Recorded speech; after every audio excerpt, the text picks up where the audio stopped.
ہمارے رسول مقبول محمد صلی اللہ علیہ وسلم کی ولادت باسعادت موسم بہار میں پیر کے دن صبح صادق کے بعد اور طلوع آفتاب سے پہلے سن عام الفیل 20 یا 22 اپریل 571 عیسوی کو مکہ مکرمہ میں ہوئی۔ پیر کا دن آپ کی مبارک زندگی میں بڑی اہمیت کا حامل ہے۔ سیدنا ابن عباس رضی اللہ عنہ فرماتے ہیں کہ آپ پیر کو پیدا ہوئے، پیر کے دن آپ کو نبوت سے سرفراز فرمایا گیا، سوموار ہی کو مکے سے مدینے کی طرف ہجرت کے لیے نکلے، سوموار ہی کو آپ مدینہ منورہ تشریف لائے اور آپ نے پیر ہی کے دن اس دار فانی کو خیر باد کہا۔ آپ کے پیدا ہوتے ہی آپ کے دادا عبد المطلب آپ کو گود میں اٹھا کر خانہ کعبہ میں لے گئے، آپ کے لیے دعا کی اور محمد نام رکھا۔ پوتے کی پیدائش کی خوشی میں 7ویں دن اپنے قبیلے کی دعوت کی۔ لوگوں نے آپ کے دادا سے پوچھا، آپ نے نومولود کا نام دوسرے لوگوں کے ناموں جیسا کیوں نہیں رکھا؟ انہوں نے جواب دیا، میں چاہتا ہوں میرے پوتے پر اس نام کا اثر پڑے اور میرا پوتا تعریف و توصیف حاصل کرے۔ آپ کی والدہ سیدہ آمنہ نے آپ کا نام احمد رکھا۔ انجیل میں بطور پیشگوئی آپ کے 2 نام آئے ہیں، فارقلید اور منہمنا۔ قرآن مجید کی سورہ انبیاء آیت 107 میں اللہ تعالی نے آپ کو رحمت للعالمین کہا ہے۔ وَمَا أَرْسَلْنَاكَ إِلَّا رَحْمَةً لِّلْعَالَمِينَ،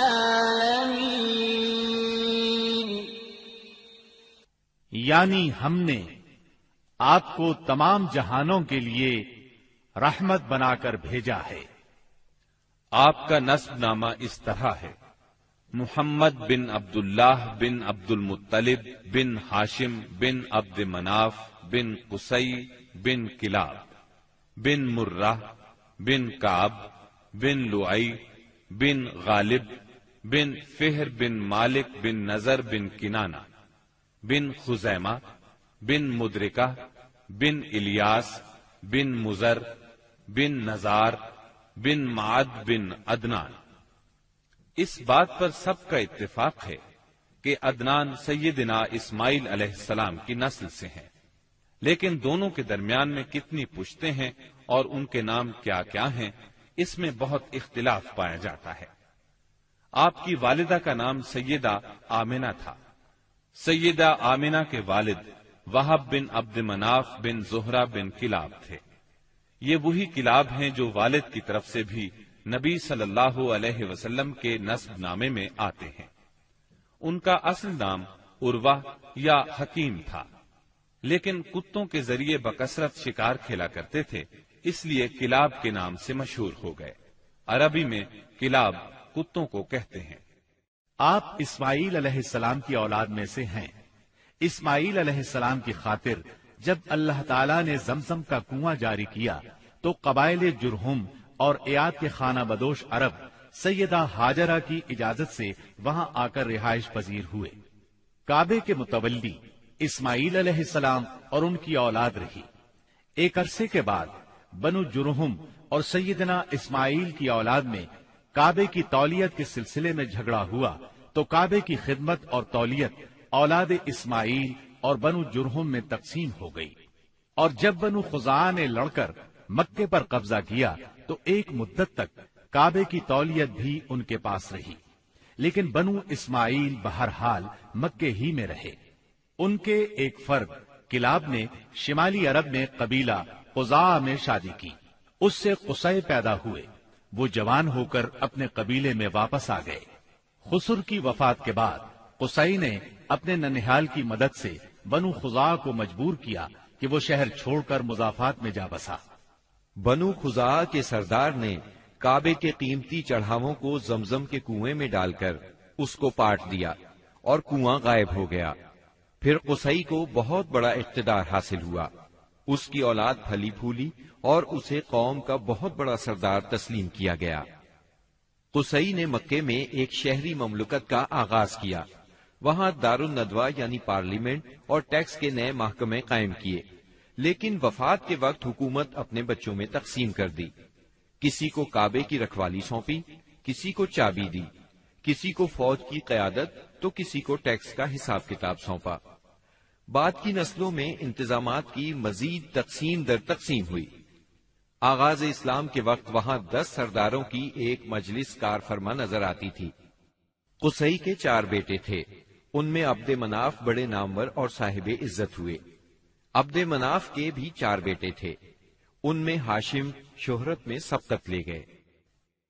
ہاشم آپ کے پردادا تھے. بہت دولت مند ہونے کے ساتھ ساتھ سخاوت، مروت اور احسان میں بھی بے مثال تھے. ہاشم کہلانے کی وجہ یہ تھی کہ ان کے عہد میں ایک مرتبہ مکہ مکرمہ میں قحط پڑ گیا. یہ فلسطین گئے اور اونٹوں پر آٹے کی بہت سی بوریاں لاد لائے. بہت سے اونٹ ذبح کیے، ان کا شوربہ تیار کیا، روٹیاں پکوائیں. ان روٹیوں کو شوربے میں بھگو بھگو کر اہل شہر کو کھلاتے رہے. عرب اس کھانے کو حشیم اور سرید کہتے ہیں. یہ سلسلہ ایک مدت تک جاری رہا. اسی وجہ سے ان کا نام ہاشم پڑ گیا. وہ حاجیوں کی خدمت اور مہمان نوازی میں بھی بڑھ چڑھ کر حصہ لیتے تھے. اسی سخاوت اور فیاضی سے ہاشم کا نام پورے عرب میں مشہور ہو گیا. ذاتی اثر و رسوخ اور وجاہت کی وجہ سے ان کی دوسرے ممالک کے درباروں میں بھی رسائی تھی. انہوں نے ہی قریش میں سب سے پہلے یہ دستور جاری کیا کہ سال میں 2 مرتبہ تجارتی قافلے روانہ ہوا کریں. موسم گرما میں شام کی طرف اور موسم سرما میں یمن کی طرف. چنانچہ اسی دستور کے مطابق دونوں موسموں میں قافلے روانہ ہوتے تھے. سورۃ القریش میں اللہ تعالیٰ نے قریش کو یہی انعام یاد دلایا ہے، کیونکہ قریش اللہ کی رحمت سے موسم سرما و گرما کے عادی ہو گئے. ان کی سمجھ میں یہ بات آ گئی کہ اس نعمت کے شکریہ میں اللہ کی عبادت کرنا چاہیے جو اس گھر کا مالک ہے، اور اس نے انہیں بھوک میں کھانا دیا اور خوف سے امن بخشا. نجاشی شاہ حبش ہاشم کی بے حد خاطر مدارت کرتا اور تحفے تحائف بھی پیش کرتا. قیصر روم بھی ان سے بہت مہربانی سے پیش آتا تھا. ہاشم نے یمن اور روم کی حکومت سے قریش کے تجارتی قافلے کی حفاظت کا حکم حاصل کیا، اور یہ ان کے اعلیٰ تدبر کا نتیجہ تھا کہ تمام راستے قریش کے تجارتی قافلوں کے لیے محفوظ ہو گئے. اس طرح مکہ مکرمہ بین الاقوامی تجارت کا مرکز بن گیا. اس سے خانہ کعبہ کی زیارت اور فریضہ حج عام ہو گئے، اور مکی زبان بھی ملک کے چاروں طرف سمجھی جانے لگی. ان قریشی قافلوں اور سالانہ میلوں کی وجہ سے جزیرہ نمائے عرب میں ایک معاشی مرکز پیدا ہو گیا.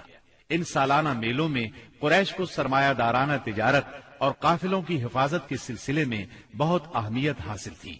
اس طرح مکہ مکرمہ تجارتی مرکز بنا، جس نے سیاسی مرکزیت کا راستہ کھولا جو اسلام کا کارنامہ بننے والا تھا.